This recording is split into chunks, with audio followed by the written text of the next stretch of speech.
In this video, I am going to be talking about the fact that most people want to see you fail. Yes, I said it. Most people want to see you fail. But let me tell you something.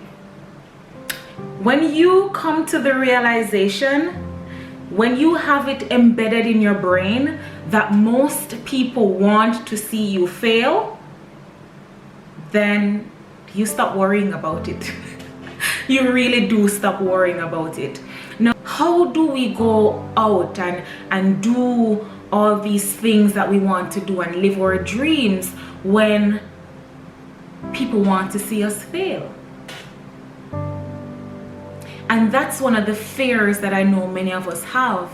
We have all these dreams and so many things we want to accomplish, but we shy away from them because we're so concerned about what people will say, what people will do, because deep down we know that people want to see us fail and we ourselves are afraid of failing. Well, let me tell you this, your life will change drastically when you accept the fact that yes, people want to see you fail, but who cares? Who cares? I'm going to just break it down even further. One, why is it we're like this?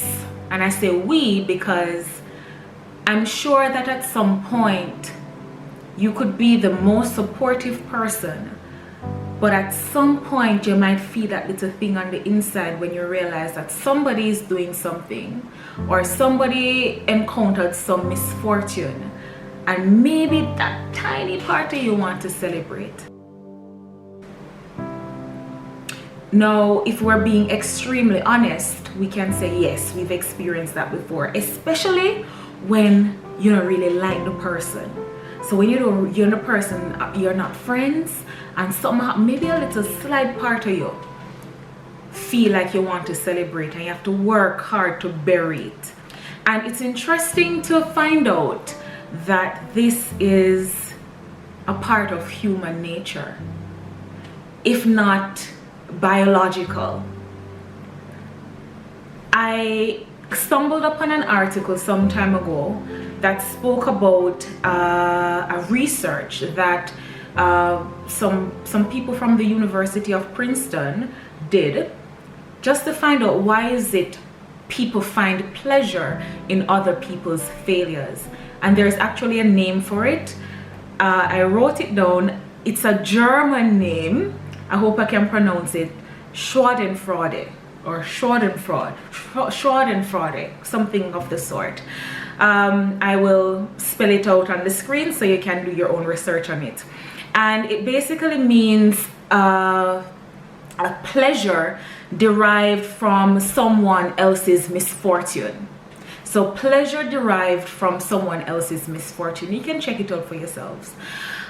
So what it means is that it is a part of us as human beings to feel pleasure from someone else's misfortune.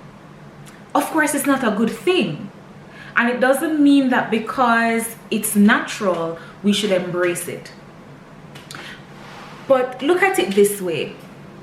If we are aware that people are like this, then it means we will expect people to be like this.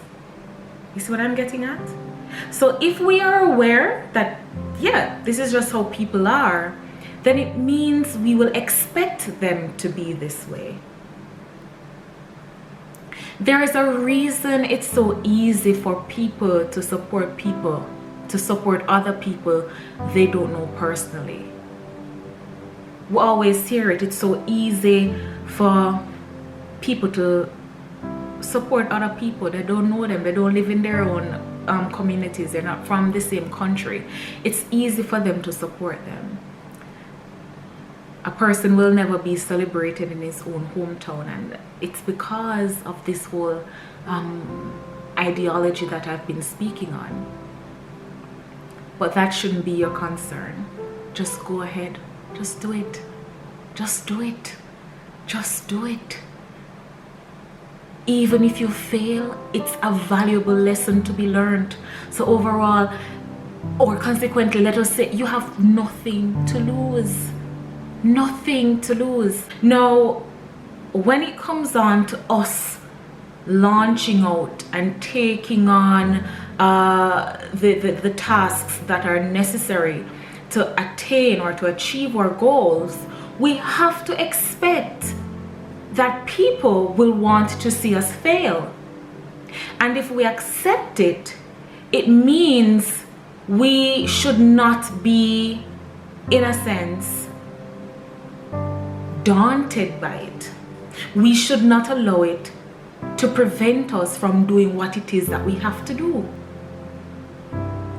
And I know, and I use the word daunting, and I'm using this word specifically because that's how it feels. It's like a burden.